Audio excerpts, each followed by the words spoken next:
para magkaroon ng continuous learning experience para sa ating mga estudyante after they graduate from high school. Pag-aralan natin mabuti, Osala.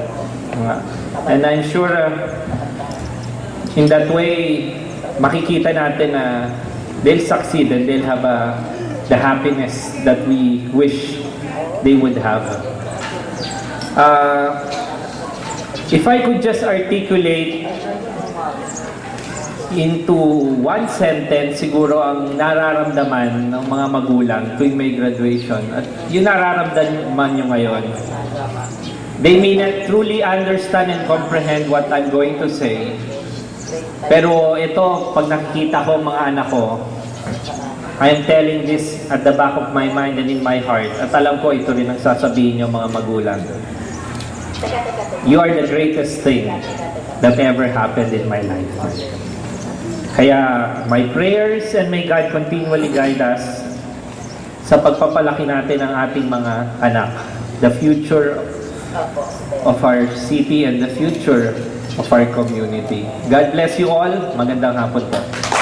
Natin sa Sitero ay may malaking puso para sa SPED education. Alam niyo, malaking bagay yun di ba? Para mapalago natin, ma-improve natin, lalo natin mapagyabong yung ating programa sa natatanging edukasyon. Kinakailangan naka-team up natin yung ating principal. At sa nakita naman nating emosyon na bumuhos sa kanya kanina nung nagsalita siya, I'm very confident na magpatuloy na magtatagumpay ang SPED program dito sa Sitero National High School. Sa ating pong SPED Division Supervisor, Ma'am Tess Pangan, sa ating masipag at magaling na Vice Mayor Eric Martinez, sa ating konsehal na advocate din ng SPED Education, kay Councilor Cecil Mayo, sa ating Master Teacher, kay Ma'am Department Head, kay Ma'am Layu, sa mga magulang, sa mga pinarangalan natin ngayong hapon, sa lahat ng ating mga SPED teachers na matsatsagang nagtuturo. Palakpakan naman natin yung mga SPED teachers natin. Matsatsagang nagtuturo sa tuwing may klase, matyagang naghahanda sa mga bata sa tuwing may programang sasalihan, at yung pagiging pangalawang magulang nila pag nandito yung mga anak natin sa eskwelahan. Unang-una po ay, sa nakikita po ninyo, siguro madalang yung na-miss naming program sa SPED. Every time po na may pagkakataon na kami ay maiimbitahan sa mga programa ng SPED, ay pinipilit po namin makarating. Dahil ito po yung maliit na pamamaraan namin para maipakita sa mga bata, sa ating mga magulang na kami kaisa nyo, para po lalong palaguin, lalong maging maayos, maging maganda yung programa natin ng SPED dito po sa siyudad ng Valenzuela. Ilang taon pa lang yung nakakaraan, I think 2002, 2003, nung mag-start ang SPED program dito sa ating eskwelahan sa Sitero. Pero sa ilang graduation ko na nandito, ay naobserbahan ko na ilang estudyante na rin yung nakagraduate mula po sa ating SPED program. So, ibig sabihin, talaga po tayong mga magulang kinakailangan lamang na pagsagaan natin i-discover yung ating talento, yung natatanging talento ng mga anak natin. At nagpapasalamat kami sa inyong mga magulang dahil po kinuha niyo yung unang hakbang para ilabas sila sa mga tahanan ninyo, para hindi sila manatiling nakakulong sa bahay, manatiling hindi na-i-improve yung kanilang personality. You take the first step para po i-patronage itong programang ito ng ating city government para po bigyan ng magandang edukasyon yung ating mga anak. Ang edukasyon po para sa lahat, hindi ho ba? Kaya kinakailangan tayong maging magulang patuloy na maging supportive. Nakikita niyo naman po kung gaano ka-supportive ang inyong city government, si Mayor Sherwin Gatchalian, sa programa ng SPED. Alam niyo po, kayo lang yata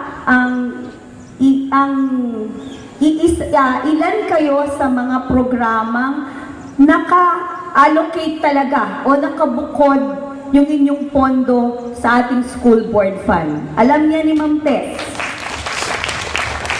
Alam niyo po, sa ibang city, hindi ganyan.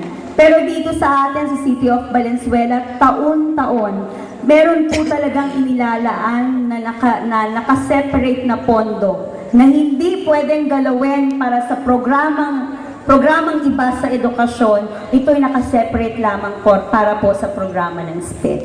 Ganun kalaki yung tiwala at ganun kalaki yung support ng ibibigay ng ating city government para po sa ating programa. Kaya sa ating pong mga magulang, nawa itong karangalan, itong mga medalyang nakuha ng mga anak natin, patuloy na magsilbing inspirasyon sa atin, na patuloy pang suportahan yung mga anak natin para po matuto, para ma-discover yung talent nila, para maging independent, para po paghandaan yung magandang future pa nila. Hindi naman porket may kapansanan silang, ilang kapansanan, hindi na magiging maganda yung buhay nila. Hindi ho ba? So with that, sabi nga po may bagong mission kami ngayon.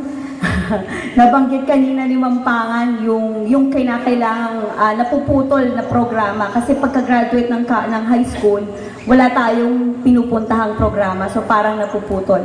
So isa siguro ito sa isasama namin, i-advocate naming programa para siguro ilang panahon pag-aaralan natin, sa tulong na rin ng ibang sektor ng ating pamayanan, ng ating syudad, ay siguro hindi rin magtatagal at magkakaroon tayo ng pinapangarap nating college para po sa ating SPED.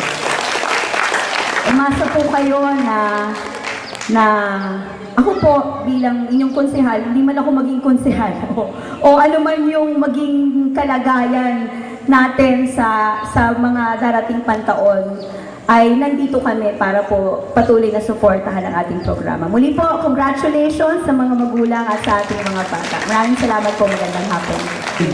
Mayo.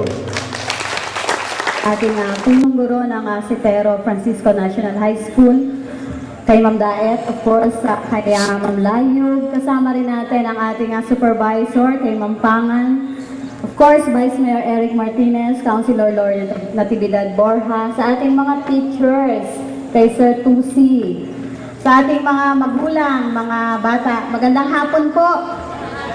Naiinip na ba kayo? Kung matatandaan ninyo, matagal na po tayong magkakasama. 1995 pa lang nung una akong tumakbo bilang konsehal. Marami sa inyo, bata pa noon. Ngayon medyo gagraduate na yung iba. Ayoko namang sabihin matanda na ako. Kaya lang, sa nakikita ko, alam niyo, nakita niyo naman na ako po ay matagal nyo ng kapartner. Patuloy na kapartner ninyo kahit hanggang ngayon sa mga programa ng ating Congressman Maggie Doligondo, number 1 ko po kayong priority.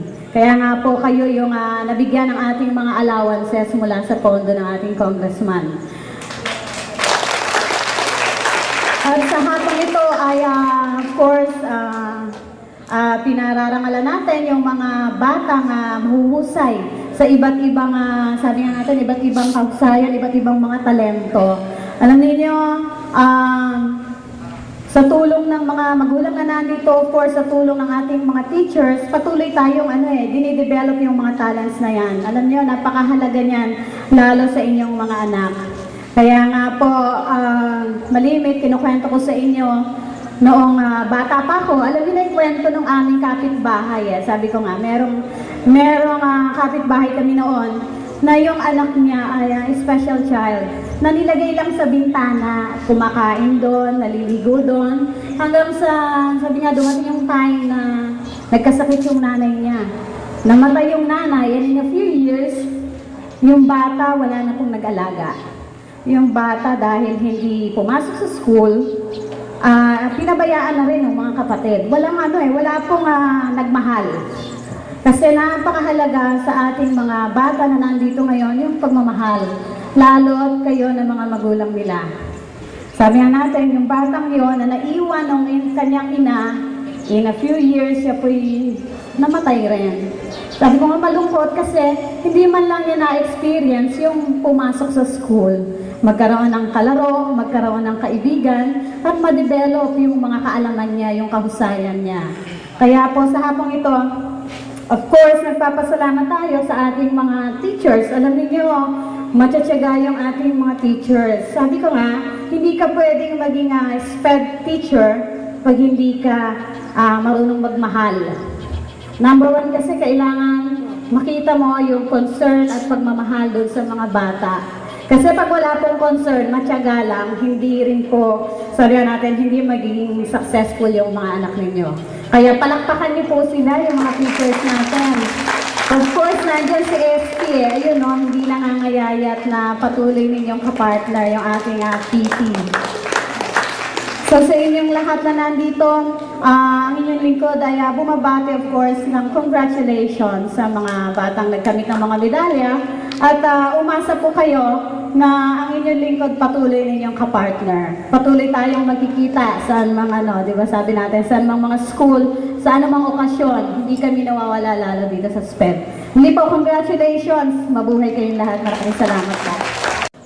Bigyan po natin sila ng masagabong palakpakan. At bilang kinatawan ng mga magulang ng natatanging edukasyon ng Citero Francisco Memorial National High School, atin po tinatawagan ang ating PTA President, Ginang Rosemary Nunez. Maraming salamat po kasi binigyan niyo kami ng chance na mapakita namin yung mga anak namin. Maraming salamat po kasi you take time para mapanood niyo sila. Kasi po, malaking bagay anak ko. Kasi hindi naman talaga ako ganito. I go out of my way. Wala akong paki, basta sige lang kung ano lang gusto kong gawin sa buhay. Pero nung nagkaanak ako ng katulad ni Aaron, nabago yung buhay ko. Nabago po talaga yung buhay ko. Natuto po akong mag-social work. Natuto akong lumapit sa mga tao. Dati po, mahihain ako. Ngayon, makapal na mukha ko. Tapos po, talaga pong pinaglalaban ko yung karapatan nila. Kung sino-sinong mga NGO ang nilalapitan ko para sa mga bata. Humihingi po ako ng pauminmin kay Ma'am Pangan. Kasi actually po, gumagalaw po ako dahil meron na nga po kaming computer class ngayong April. Galing po sa Rotary Club of Valenzuela with Informatics. Pinigay po sa amin yon ni Sir Bench. Mag-start po kami ngayong April, magka-counseling lang po kami. Pasensya na po, hindi ko po kayo na-inform. Kasi po dito pong tinawagan po talagang wala akong napuntahang iba. Nag-concentrate ako dun sa pangalawang anak ko. Kasi mahirap po sa katulad kong may special at may isa pang anak na may grabing sakit. So pasensya na po hindi ko po kayo na-inform. Nagpapasalamat ako ng malaki kay Councilor Cecil Mayo. Kasi po nung panahon talagang down na down ako at nagkasakit yung pangalawang anak ko. Si Councilor Mayo po, isa po siya sa confident kung iniiyakan ko talaga dahil hindi ko matanggap na nagkasakit yung pangalawang anak ko. Siya po yung nagbigay sa akin ng isa mga lakas na loob para lumaban. Kaya nagpapasalamat po ako kay Councilor Mayo. Councilor Lori, kasi hindi niya po ako pinababayaan talaga. Lagi po siyang nagbabaka po sa akin sa Rotary Club. Ang laking tulong po kasi ng Rotary Club sa mga bata, hindi lang po sa distrito ng, pangalawang distrito ng Valenzuela, maging sa unang distrito po ng Valenzuela. Maraming salamat po. Hanggang sa special science po, talagang dinadamayan ako ng Rotary Club. Kay Vice Mayor Eric, alam ko lahat ng pangako niya sa akin, tutuparin niya. Maasa ako sa June, Vice Mayor. Hindi ko po nababanggit kay Ma'am Pangan kasi po lagi po ako naglalabi sa mga batang to. Hindi po ako talaga nag-concentrate sa Citero Francisco, pero hindi ko rin po sila pinapabayaan. Talaga pong nilalabi ko ang mga special child sa buong Valenzuela para matulungan sila dun sa mga pangangailangan nila na hindi nabibigay ng local government, pero yung through the fund ng ibang councilors, nabibigyan po nila kami ng pansin. Maraming salamat po. Kay Councilor Adrian dapat na nagbigay po sa amin ng field trip ng birthday niya. Dinala niya po kami sa Marikina Science Centrum. Tapos pinakain niya po kami dun sa Tapsilogan ni Maria. Yung maraming salamat. Isa pa po request ko, sana po dumalo kayo sa birthday ng anak ko. Kasi matutuwa talaga siya pag pumunta kayo. Ang dami na pong imbitasyon na pinamigay niyan. Pagkatas pa lang ng EAC Choir